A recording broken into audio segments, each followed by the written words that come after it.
Ending పార్ట్లోకి వచ్చావు. నువ్వు ఇప్పటిదాకా గాయపడ్డావు, నలిగిపోయావు, కుమిలిపోయావు, ఏడ్చుకున్నావు, గుండెలు అవిసేలా రోధించావు, వణిగిపోయావు, నిద్రలేని రాత్రులు గడిపావు, నిరీక్షణ ఆధారం లేక ఎంతో కృంగిపోయావు,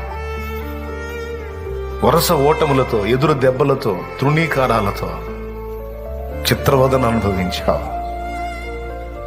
రేపు చచ్చాకొచ్చి ఆ లోకమేమో కానీ భూమి మీద మాత్రం నరకంలాగుంది నాకు అని తలపోసావు, వాపోయావు, దుఃఖపడ్డావు, కుంగిపోయావు. అయితే దేవుడు ఈ మధ్యాహ్నం వేళ పలికించినటువంటి మాట ఏమిటంటే, నీవు అనుభవించినటువంటి శ్రమలన్నిటి ముగింపులోకి ఇప్పుడు నువ్వు వచ్చి ఉన్నావు అంటున్నాడు ఆయన.